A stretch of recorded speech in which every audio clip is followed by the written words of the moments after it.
Salam, kita bertemu lagi untuk belajar mengenai firman Tuhan.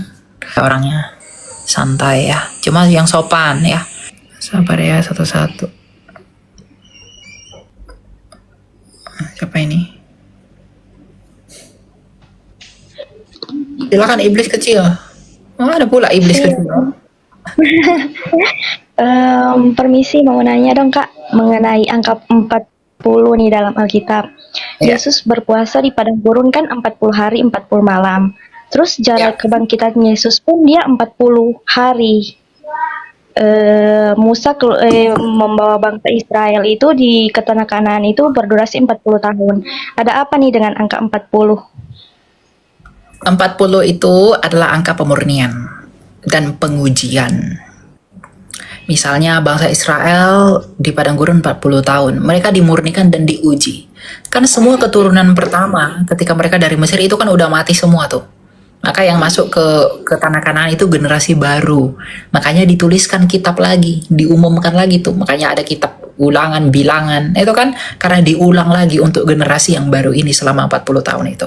Nah, ketika udah bersih baru masuk tanah Kanaan. Nah, Tuhan Yesus air bah itu 40 hari, 40 malam. Nah, air bah itu tujuannya apa sih? Memurnikan bumi dari kaum Nefilim yang adalah orang-orang yang begitu jahat dan berdosa. Maka Tuhan memurnikan bumi ini agar dia murni itu selama 40 hujan 40 hari 40 malam. Tuhan Yesus berpuasa selama 40 hari apa? Itu membuktikan bahwa dia murni dari dosa. Begitu. Makanya dalam Galatia 4 ayat 4 dikatakan Tuhan Yesus tidak takluk kepada dosa. Ya, karena dia tidak punya dosa. Tuhan Yesus tidak punya dosa. Lalu kemudian Tuhan Yesus itu bangkit selama sebelum naik ke surga 40 hari 40 malam. Itu tandanya apa? Bahwa Tuhan Yesus itu murni benar-benar hidup kembali. Dia benar-benar hidup kembali. Gitu. Bukan hidup suri begitu. Kalau ada mati suri, izinkan saya menggunakan istilah hidup suri. Ya. Nah, jadi 40 itu adalah angka pemurnian. Baik, terima kasih. Ya, terima kasih kepada Tuhan. Thank you ya, iblis ya. Namamu jangan iblis, nanti kok benar jadi iblis. Oke, thank you ya. Iblis ada bertanya 40 hari ya. Saya ngeri apakah dia ini iblis yang mencobai Tuhan Yesus ketika berpuasa ya, selama 40 hari ya. Saya ragu ya, apakah mungkin dia adalah bagian dari iblis itu?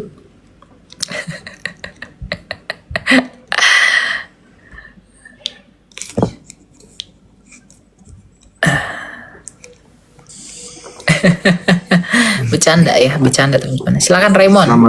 Selamat siang, Saudara Eli Myron. Silakan Pak, mau tanya apa?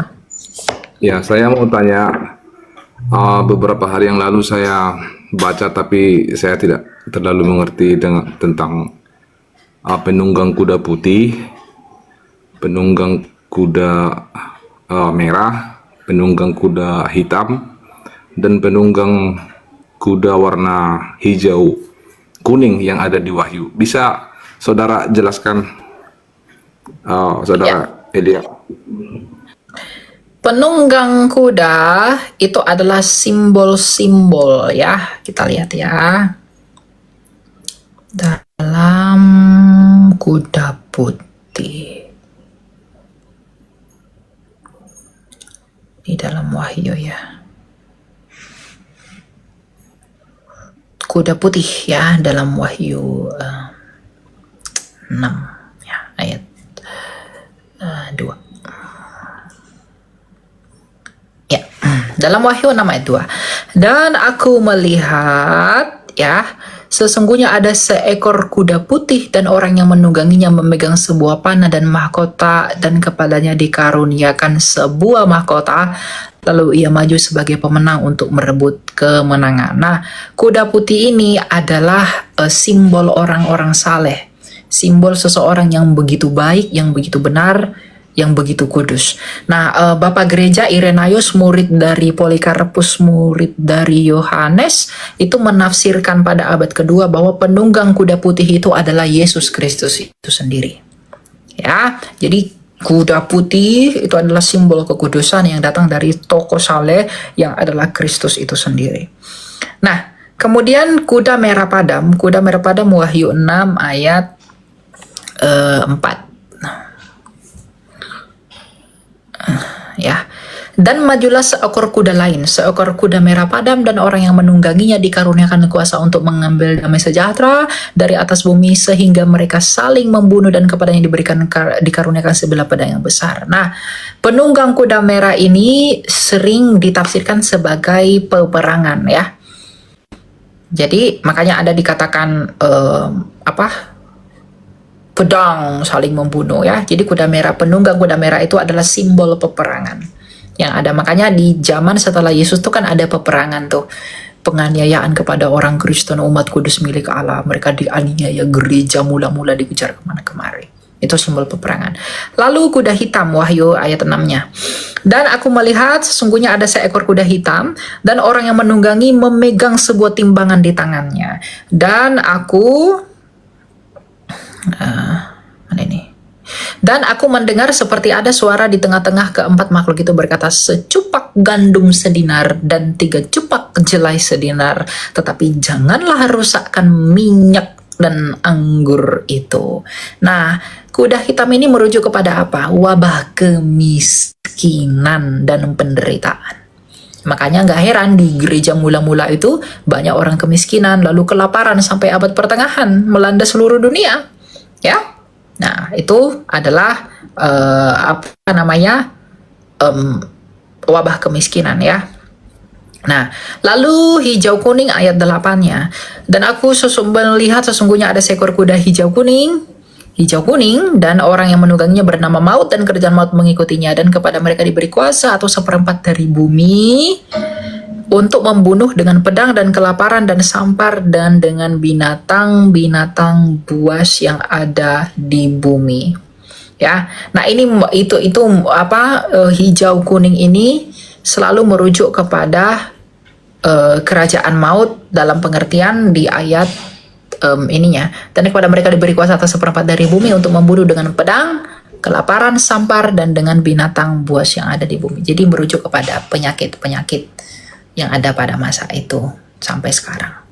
Jadi tahapannya Kristus yang menyatakan dirinya sebagai yang kudus, lalu kemudian ada peperangan setelah itu, ya, di mana gereja dianiaya, baru ada kemiskinan di mana-mana, baru setelah itu ada sakit penyakit yang ditemukan di mana-mana, kelaparan, sakit sampar dan lain sebagainya. Demikian untuk 4 penunggang kuda, lambang di kitab Wahyu. Ya. Oke, terima kasih Mas Elia untuk penjelasannya. Thank you ya. Oke, sama-sama. Ya.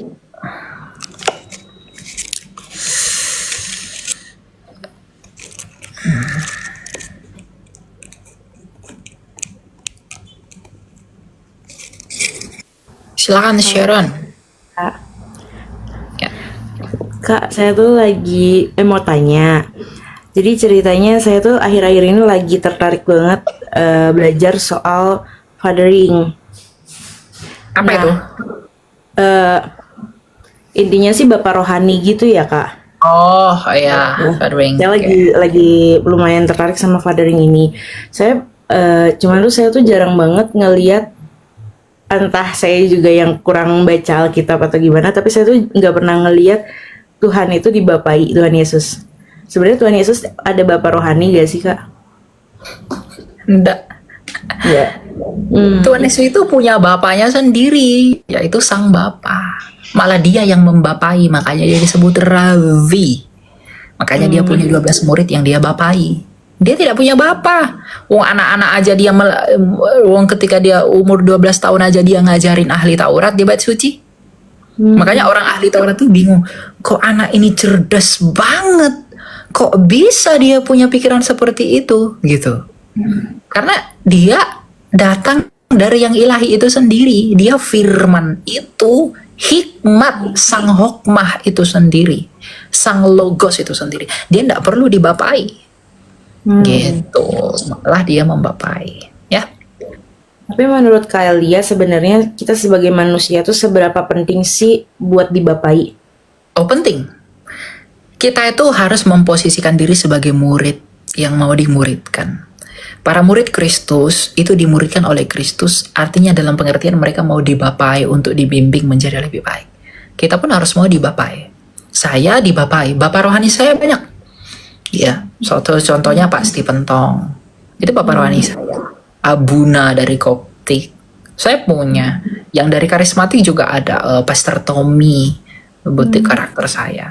Jadi bapak rohani saya ini mengontrol saya untuk tetap Pastor Cipto juga ya. Jadi untuk tetap mengontrol saya ini untuk apa ya? Untuk untuk tetap hidup di dalam perkenanan Tuhan. Karena saya kan masih muda ya. Jadi banyak hal yang potensial bisa saya lakukan tapi bisa mengarah kepada dosa. Gitu. Nah, mereka ini menjaga saya, memberi nasihat, memuridkan saya. Karakter itu begini loh. Nah, gitu. Jadi banyak hal-hal masukan dari mereka yang harus saya terima untuk membentuk pribadi dan karakter saya menjadi lebih baik. Jadi pembapaan itu penting. Karena apa? Orang yang membapai kita adalah orang-orang yang sudah melalui apa yang akan kita lalui. Hidup yang telah mereka lalui itu akan kita lalui. Nah, mereka ini menolong kita, memberi saran, nasihat, teguran dan hajaran agar kita bisa lebih mengantisipasi apa yang mereka telah lalui. Dan tentunya tujuannya itu semua adalah untuk perkenanan kita di hadapan Allah dengan tunduk dan mau mengikuti perintah Kristus kalau kita mengasihi Dia. Jadi memang kita harus mau dibapai. Pemuridan itu penting. Terus kapan momen sebenarnya kayak kita tuh layak buat udah jadi bapak rohani buat anak-anak generasi di bawah kita itu sebenarnya ada gak sih kayak apa ya batasan-batasan baru ya nih kamu baru layak gitunya tuh ada gak sih Kak sebenarnya? Sebenarnya kedewasaan itu tidak diukur dari usia ya. Karena semua orang pengalaman hidupnya pasti berbeda-beda. Indikator yang pasti itu adalah kitab suci. Lihat dia itu membapai sesuai nggak sih dengan prinsip kitab suci. Makanya kita harus belajar Alkitab. Ada orang mengaku membapai tapi diajarkan yang lain-lain. Misalnya, wah kamu boleh mendapatkan hal-hal seperti ini. Padahal itu tidak berkenan dengan firman Tuhan. Makanya harus hati-hati. Nah, kita pun sebagai yang membapai, kita harus belajar firman Tuhan. Orang yang belajar firman Tuhan itu baru boleh membapai. Orang yang tidak belajar firman Tuhan jangan membapai. Harus belajar dulu. Karena apa? Yang benar, prinsip yang benar di hadapan Allah, dia sudah tahu dari kitab suci. Baru dia bisa bagikan kepada orang lain. Itu dulu yang utama. Orang yang membapai adalah orang yang mengerti kitab suci. Yang kedua, orang yang membapai adalah orang yang menghidupi kitab suci. Ya, mengerti kitab suci, menghidupi kitab suci, lalu membagikan. Karena kalau tidak dihidupi, ya tidak percuma. Gitu, ya. Oke Kak, thank you banget. God bless you. Oke, thank you ya. God bless you too. Thank you, God bless you. Jangan lupa banggalah memiliki Kristus, jangan malu pada Kristus, dan hiduplah menurut perkenanan Kristus dan di dalam kasih yang menyala-nyala akan Dia. Jangan redup, tapi tetaplah kuat di dalam Tuhan. Bye-bye, God bless you. Shalom.